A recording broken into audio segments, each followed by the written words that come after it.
everybody, and welcome to another episode of Story Behind the Collector. I'm Will Sellenraad from Collector Chassis, and today we have a very special guest, someone who I've known for the past year, Glenn Bernstein, and he's going to walk us through his garage and his exciting collection.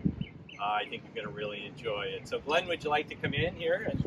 Great to see you. Great to see you. And Glenn, I know that you've got quite a number of cars here. I don't know what the count is. I don't know if you even want to say how many you have. We've got a few. Yeah.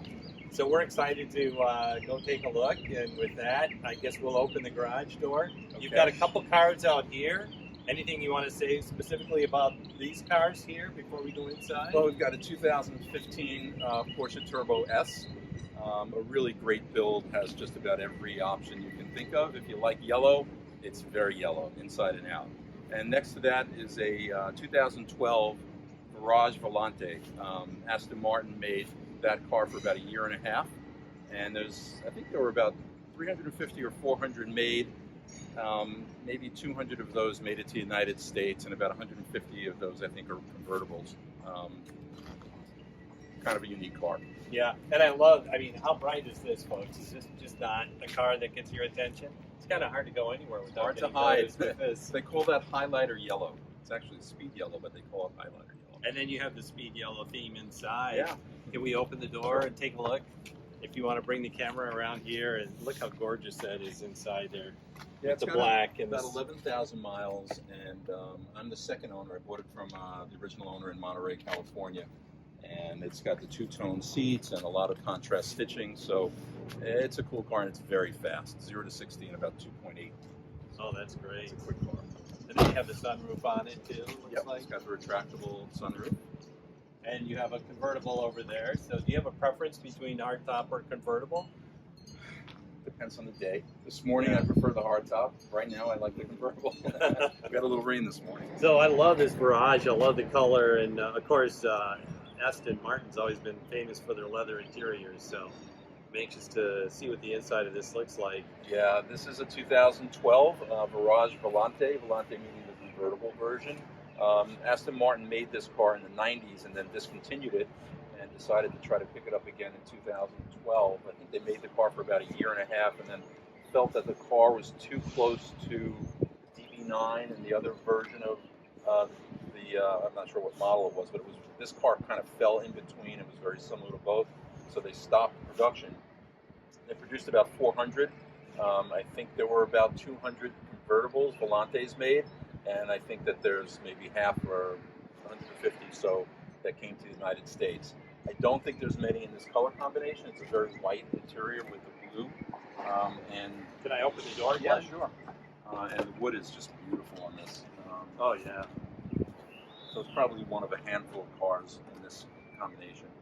And the Connolly leather, when you open the door, you smell it. Oh, it's just beautiful. Yeah, and it's 10 years old at this point. It sure doesn't seem like it. The uniqueness, I think, of the ride in this car versus some of the other cars I have, and I haven't had an Aston before, is the acceleration is very linear. Like, you don't really feel the transmission kicking in. Okay. It's almost driving an electric car. I mean, it's very smooth the way it accelerates.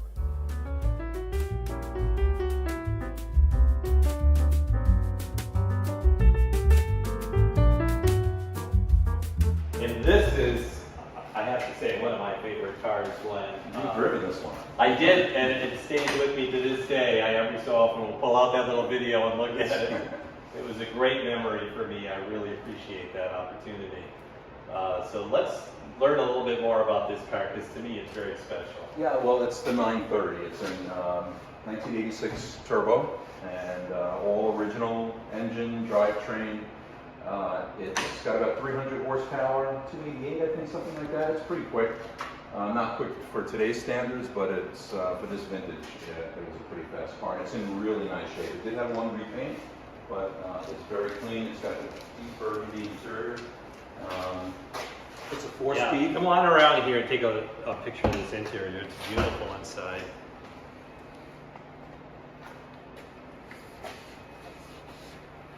And you got to have a 4-speed in a car like this, right? I mean, the only way to really enjoy it. You can literally drive this car all day in third gear. You never even have to get the fourth.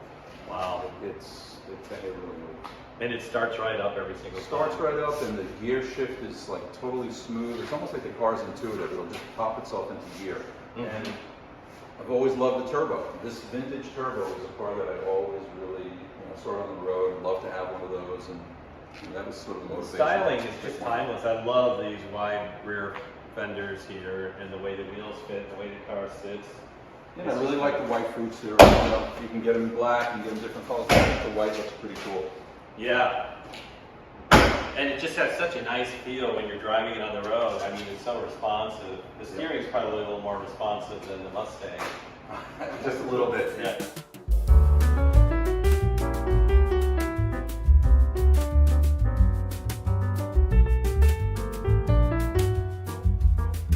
And the next one we have is this, a beautiful 911 here.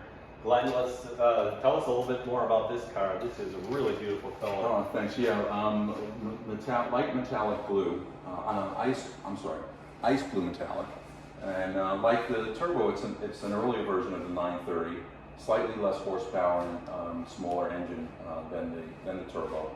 But this is a 911 SC, and it's an 81. It's got about 50 some odd thousand miles on it, and I love the color, and I love the color combination. The interior is Porsche's cork interior, and it's in amazing condition. And this car was slightly different than the turbo in terms of drivability. You feel almost even more connected to the road in this car than you do with the turbo. You really feel, maybe it's the line of sight over the windscreen, I'm not exactly sure, but you just feel like you're really connected to the road. And it's a 5-speed. It's got decent pep, and it's a nice, really smooth ride. Yeah, the color combination is beautiful. And is it all original? This is all original. There was a little bit of repaint on the engine hood because I guess someone had repainted it. Maybe I bought it from a dealer in Naples, and it had been painted before I got it. Okay. And the color was just not, it was just off a little bit. So I had it repainted about a year and a half ago to really match the rest of the car, and I think it does. The hood could probably use a repaint that's original, so I really don't want to do that. Yeah. Well, the interior is spotless. You know, sometimes when you open the car door on an older car, it has kind of a musty smell. This car smells brand new. Actually, I mean, this interior is just gorgeous. Yeah.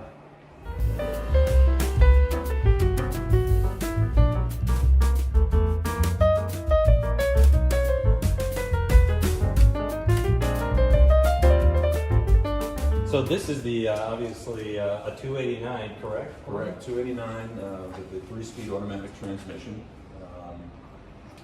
A lot of original stuff in here. The braces were added, but I think that was a common adaptation. Yeah, for it looks factory the way it fits in. It adds some rigidity to the chassis, and it runs really great. You know, it's got a little bit of pickup to it. It doesn't have too many leaks, as most cars of this vintage will seep a little bit. This one hasn't yet. Yeah. So yeah, I like it. Yeah, it's beautiful, nice and clean in there too. Yeah. I mean, it looks like this car really had an extensive restoration done.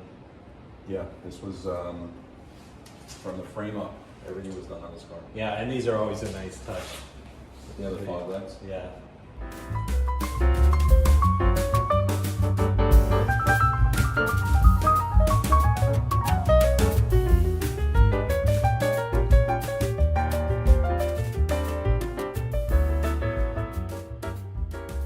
So I had the privilege of visiting Glenn and his wife Molly in this garage and looking at his collection. This is a new car. I've not seen this one before. I love that Porsche Turbo, as I mentioned earlier, but this car has really got my attention, Glenn. I mean, this car looks beautifully done. Is this a rotisserie restoration? This was a rotisserie restoration, but almost 20 years ago. This is a 1961 190 SL. I bought it from a collector in Gainesville, Florida, and he had just one beautiful car after another. This was one of them. And it was fully restored, all authentic Mercedes parts. Everything on it is, you know, what would be period correct for this car. And we can take a look at the engine. Even the engine looks great. I've got a hardtop for it, which is sitting over here. That needs a little work, but the soft top is great. You know, a lot of times a camera can hide imperfections in a car, but I can tell you from staring at this car, personally, this car has no imperfections. I mean, the paint is super smooth. This paint job is absolutely stunning in this car.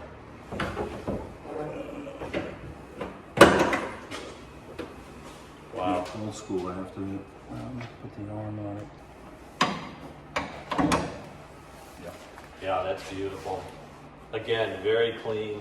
Yes, very well maintained. The only work I did to it after I got it was I did a little paint correction. It had the paint had some swirls in it, and now you can see it's really perfect. And we did a tune-up on it. It's the dual Solex carburetors, which can be really tricky, but I've got a great guy who did a tune-up on it, and the car runs really nicely now. So do you have a philosophy, Glenn, that when you find a car that you want it already restored, it looks like you don't want to be crawling underneath the car yourself working on it? So I think what's worked for me is to buy really good cars, pretty good cars, not concourse level cars, but very nice cars, and then I just try to take them up a notch. And that's worked for basically all the cars that we have. Okay. I haven't bought anything that really needed a ton of work, and I haven't bought anything really, other than the Mustang that I would say is pretty fully restored. Everything needed a little bit of work.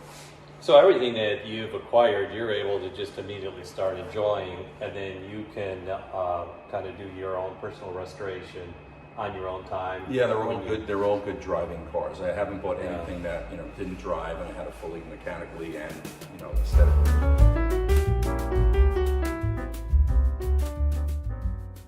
And Glenn, so here, this is a 71 280 SL known as the Pagoda, correct? Yeah. And why did they call that the Pagoda? I think you can see it more with the hardtop, and there is a hardtop for this, but the edges of the hardtop sort of slanted up, like a Japanese pagoda might, and so that's how it got the name. But yeah, this was a great find. This was sitting locally at a gas station in the neighborhood. It did not look like this. And I had interest in it, ended up striking a deal with the owner who had bought the car. He was a second or third owner who bought the car and never registered it. Bought it in the 70s, late 70s, and never registered it, and put very little mileage on it. But it needed some work, mechanical work, which has been done. And then we did full paint correction. I did some leather replacement and wood replacement on the dash, but it's a really nice car now. Yeah. And it's the last year of this model, which I kind of like to buy. I mean, the 89 is the last year of the 560. This is the last year of the 280, which I think gives it a little more value. And this car looks like it would be real comfortable on the highway. I mean, if you wanted to drive it out east on the island. Totally smooth ride. Yeah. It doesn't have a lot of pep. It is an automatic, but it's a really nice, smooth ride. And I'm not sure how many miles this one has. So this is the kind of car you could just effortlessly drive and enjoy the company next to you, and put the top down, enjoy the wind and the sun. Let the wind blow through your hair. Yeah, there you go. It took mine away. That makes it easy maintenance when you take the top down. That's right. Again, it's a great color combination with the blue. The engine is straight six. A lot of original stuff in here, and it has not been detailed or really restored, but it runs great. Wow, look at all those cables and wires and lines. It's a busy place to be.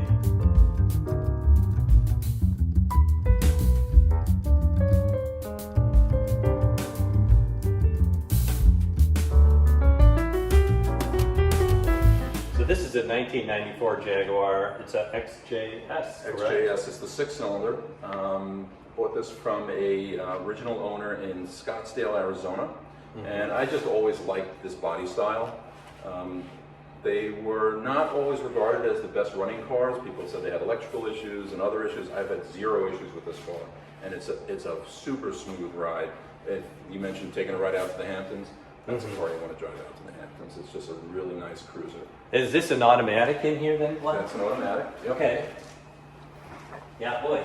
All your cars, the interiors are just brand new. Thanks for mentioning that. But on this one, I did reupholster the seats. Okay. They were original leather. This is the same type of leather, but they started to show some cracking. Okay. And I just get a little neurotic with the car. So. And it's got like a sports seat in it too, which it's a really comfortable seat. Yeah, it looks really comfortable.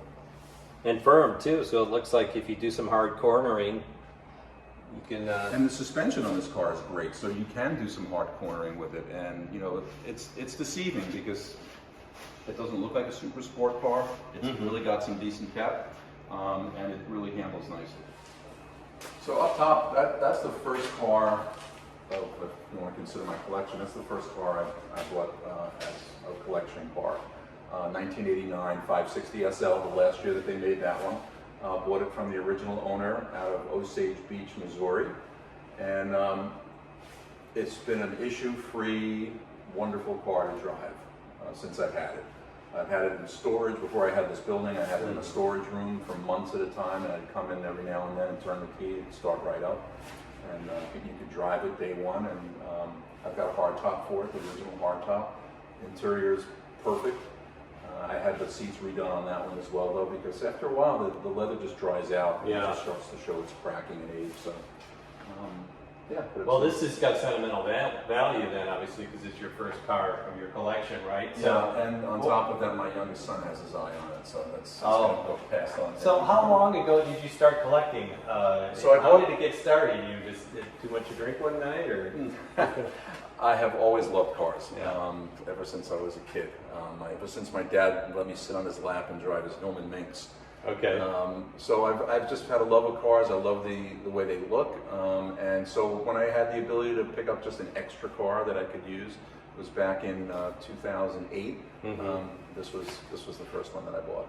And then, you know, kind of every year, been maybe adding one, changing out of them. But I've just always bought the cars that I admired and liked when I saw them on the road. The head turners, you know, you drive down the road and you look twice and like, that's a cool car. No, Lamborghinis and Ferraris didn't really do it for me. It was just more basic cars that I just thought were really sharply designed. Yeah, well, this is a beautiful 560. And so this being the first in your collection, you didn't have this garage when you first started out, right? This is something fairly recent. So a couple of years. Where did you keep your cars prior to that? So we had, some at the house in the garage, and then, you know, locally there are storage places. I have storage rooms. I've had a garage in the city where I parked when I was commuting to work, and I'd keep a couple of cars there. So I kind of had them all over the place. Having this garage was a real money saver for me because I was paying for spots everywhere. Well, it is beautiful in here. I mean, this is the kind of place where you could actually, I mean, you have all the amenities here, the bar and coffee maker, and you spend a lot of time here. Just kind of. I think that's my wife too. Molly, do I spend a lot of time here? Yes.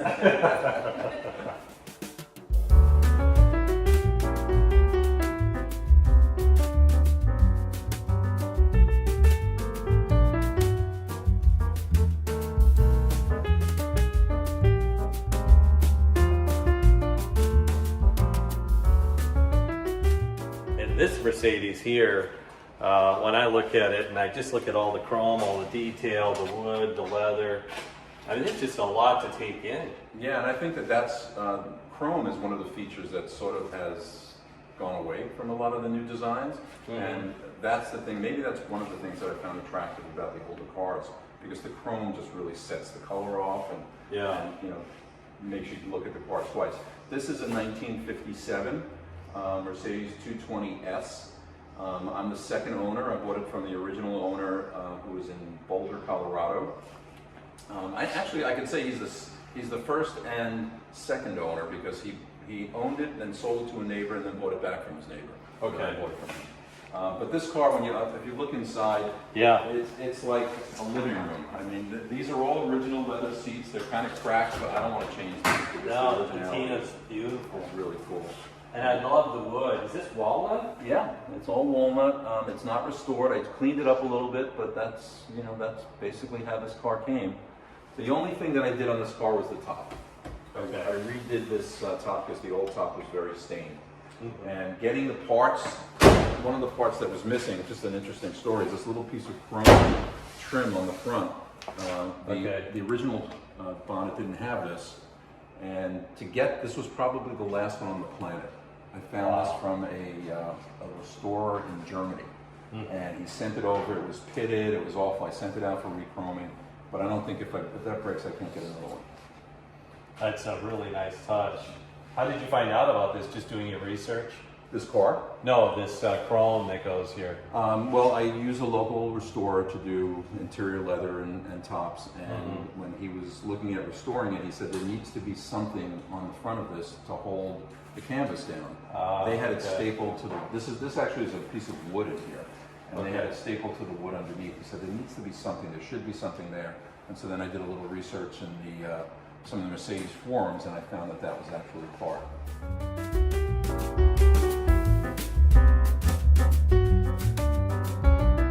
And then we have a beautiful Formula Firebird here, and TransAm. Yeah, Firebird TransAm. So this is the TransAm. Okay. Yep. The bird will give it away. Yeah. There's a story behind this one. My late brother's first car was a 1975 Trans Am in Buccaneer red, which is this color. There's a picture of him above the door washing his car. Oh yeah. And lost him a lot of years ago, but I've always thought that I wanted to get that car, his same car, as kind of like a tribute. And I've looked over the years for one, and the guys that bought Trans Am drove them real hard. So they were really very much not, the ones I found were not very good shape. Or heavily modified. Or heavily modified with big aftercoolers sitting up on the hood. And yeah. This is a completely original car, comes out of Canada, and it's a 400. His was the bigger engine, and my brother's car had a white vinyl top. This is all red, but other than that, this is exactly the same car that he had, down to the honeycomb heads and the radial TAs. And it is a great running car. Everything on this car works. Even the trunk release, which it had a little button in the glove compartment to pop the trunk open, which was a cool little feature. And yeah, so when I drive this car, it just makes me connected. It makes me connect to my brother. In fact, driving down the road on Main Street here, I passed one of the shops, and you can see your reflection in the window. Yeah. And, hey, that's my brother. No, wait, that's my brother. So oh, that's special. That's really cool. Yep. Well, this is the 400, so they also had a 455, but the 400 is plenty of power. Plenty of power. Yep. And I like the interior color too. I mean, that's a rare color. I have not seen that before. Typically it's the black or the white, or it's a really nice combination. How many owner car was this one, Glenn? Do you know? I'm the second owner. Yeah, the original owner was in Montreal, Canada. I've been trying to get in touch with him actually to get a little bit of the history. And it's an older guy, I haven't been able to reach him, but even had back in the day for car guys, when you had an audio system, you always wanted your Jensen triaxial speakers. I don't know if you remember those. And it has them, and it's got an 8-track player. And the 8-track player works, although I didn't have any 8-tracks, so I went on eBay and I bought a random rock and roll collection of 8-tracks just to make sure it works, and it does. So you didn't save your 8-tracks growing up? No, I didn't save it. But I think you could throw Pink Floyd in there now and it'll play. Wow, that's awesome. Yeah, I used to have an 8-track player, and I loved it. I remember turning a corner and all those 8-tracks, because I'd have them on the passenger seat, and they all just go flying to the other side of the car. Yeah.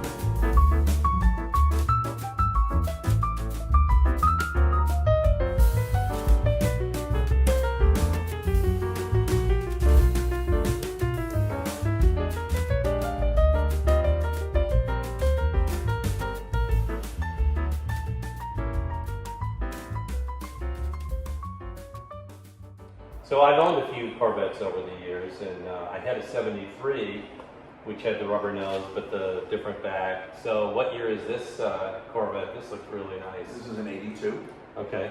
And again, one of those cars that weren't regarded as one of the best models or versions of the Corvette, but I just think it's one of the best looking versions of the Corvette. So this was an aesthetic buy. Okay. And it runs great. It's an automatic, and it's smooth, it's tight. You can't see because it's up on the list, but it's got those blue glass T-tops. Oh yeah. Which really sets it off, and I just always love this design. I just think it's a beautiful looking car, and I like the color. Yeah, no, it looks really nice. And I know a lot of times it's hard to find a well-maintained Corvette because people modify them, they put the side pipes on them and customize them.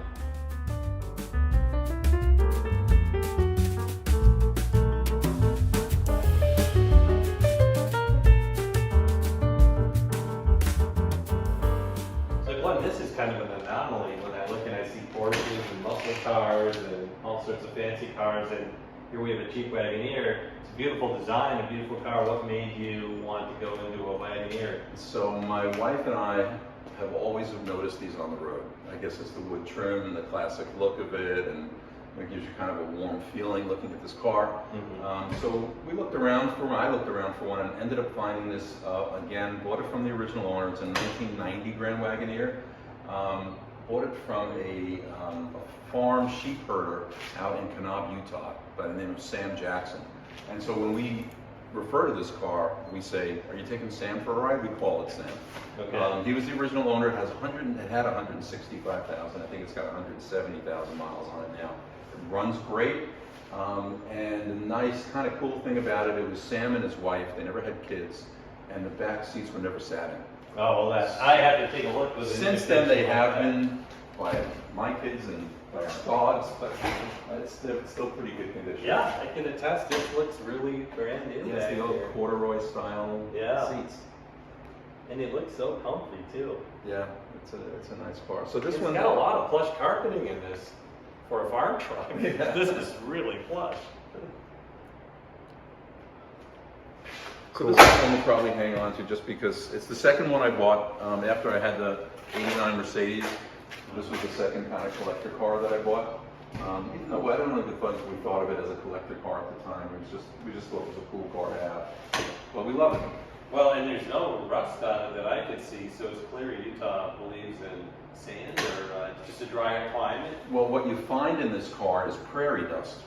If you look around inside of the pockets and stuff, you'll find sort of an orange dust that you might think is rust, and it's not. It's the dust from the Utah prairie. Oh, that's very cool. And it's big. You've got a lot of storage in here, actually. The seat folds up. Yeah, it's in excellent condition. The dashboard's not cracked. How's this to drive on the highway? Pretty good? Very good. Yeah, holds its line. It's it's not fast, but it's smooth. Yeah.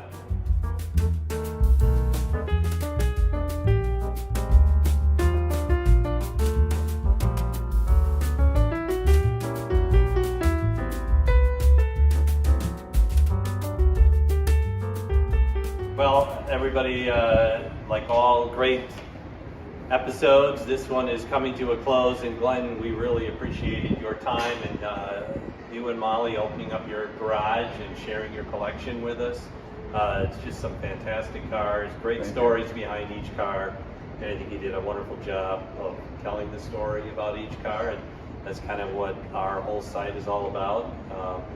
So thank you very much.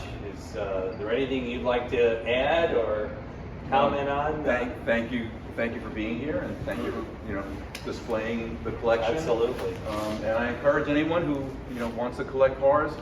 It's a fun hobby, but try to drive them. Don't just keep them as garage queens. They're meant to be driven. Yeah, and you do drive them a lot. And I drive them all. Yep. And you spend a lot of time in this garage too, which is great, right? So, yeah, it's a bit of a hangout. Like a home away from home. We've got the bar, we've got the TV. So yeah, it's a fun And place your wife to hang. enjoys driving with you. I see photos on the walls with you and your wife in the cars, and it's just great that they both enjoy them together. So it's just a wonderful story.